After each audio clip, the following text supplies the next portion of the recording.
Hey guys, it's Lefty from 643 Productions coming at you here with a Call of Duty Black Ops Ground War Domination gameplay commentary.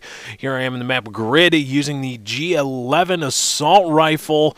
Looking good with that Yukon. I believe that's the Yukon camo, or is that Siberia? Or maybe Siberia. I don't know. I like this camouflage.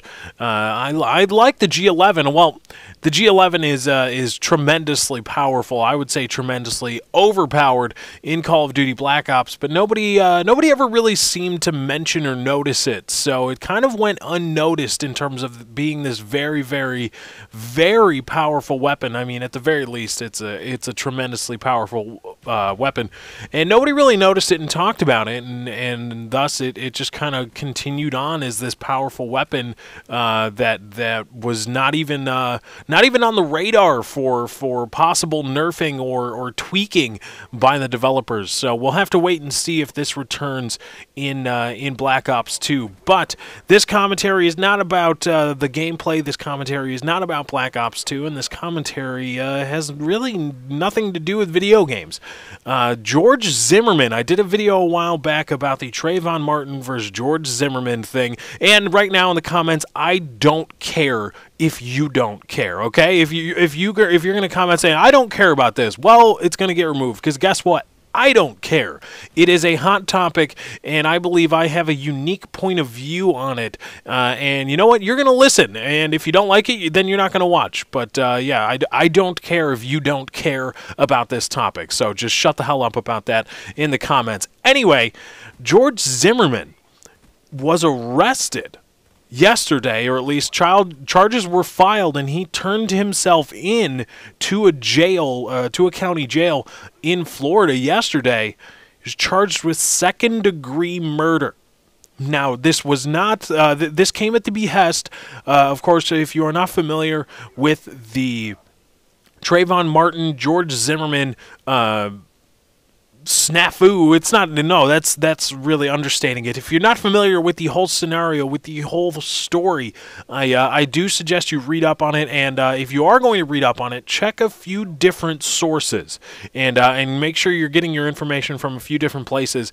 That way you can best protect yourself against getting a biased look from somebody or some news organization, because sad as it may be, there have been news organizations and politicos and political figures that instead of flocking to this scenario, to this situation with the interests of Trayvon Martin and his parents in mind, they have flocked to this situation to further their own agendas, whether it be their political agenda, their social agenda, whatever it may be. There are people that have flocked to this for that, expressly for that purpose, and it's actually kind of sad and pathetic when you think about it, considering what it takes and what these people will do in order to further, again, their own political and social agendas. But again, regardless, not about that.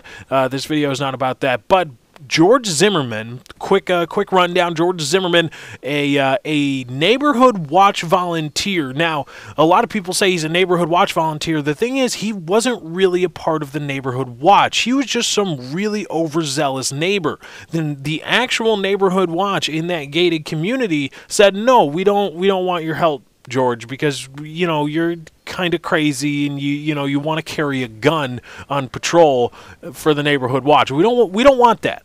And so George Zimmerman wasn't really part of the neighborhood watch. He was a self-appointed neighborhood watchman, because the actual neighborhood watch wouldn't have him, because they think he's batshit crazy, and they don't want him walking around the neighborhood with a gun while on patrol for neighborhood watch. So anyway, that's something that a lot of news outlets get wrong routinely, and they just kind of gloss over, and it doesn't matter left or right side of the aisle. Doesn't matter.